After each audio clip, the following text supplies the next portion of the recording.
The Omnibus Bill will incorporate 15 pieces of current legislation to minimise the effects on Ireland of the UK leaving the EU without a deal. It is designed to secure access to services and products across the Irish border and safeguard jobs post-Brexit. Leo Varadkar's government published the bill on Friday in Ireland's Dáil Parliament, where it is to be fast-tracked through. Irish Prime Minister Leo Varadkar warns of no-deal Brexit hit to Irish economy, image Getty, bus and train services, pensions payments, access to health services, studying arrangements between the UK and Ireland, taxation and financial services are among the areas Ireland wants protected. The bill will become law if Britain leaves the EU without a deal on March 29. Taoiseach Leo Varadkar said, "Our focus remains on the UK ratifying the Withdrawal Agreement, which was concluded following intensive negotiations between the UK and the EU. However, for the last 2 years we have also been preparing for the possibility that the UK leaves the EU without an agreement." Irish Deputy Prime Minister Simon Coveney fears that disorderly Brexit will be a lose-lose-lose. Image PA. This special law enables us to mitigate against some of the worst effects of no deal by protecting citizens' rights, security, and facilitating extra supports for vulnerable businesses and employers. This week, the European Commission confirmed it would relax state aid regulations to help Irish farms and other businesses after Brexit. Mr. Varadkar's deputy Simon Coveney said he hoped the bill would never become law. "We're doing all we can to avoid a no-deal scenario, but we need to be ready in case it does happen."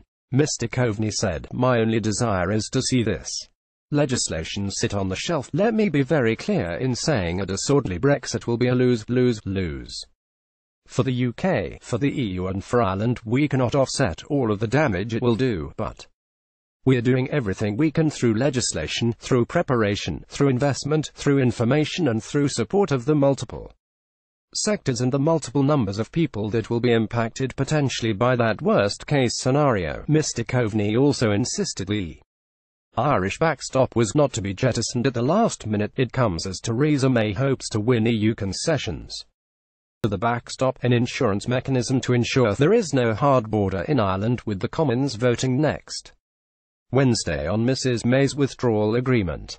Theresa May, seen with Jean-Claude Juncker yesterday, wants EU concessions on Irish backstop. Image Getty. The 15 parts of Ireland's withdrawal of the United Kingdom from the European Union Consequential Provisions Bill 2019 are preliminary and general. Their arrangements in relation to health services, amendment to Industrial Development Acts 1986 to 2014, amendment of Electricity Regulation Act 1999, Amendment of Student Support Act 2011, Taxation, Financial Services, Settlement Finality, Third Country Provisions, Financial Services, Amendment to the European Union Insurance and Reinsurance Regulations 2015 and the European Union Insurance Distribution Regulations 2018, Amendment of Harbours Act 1996.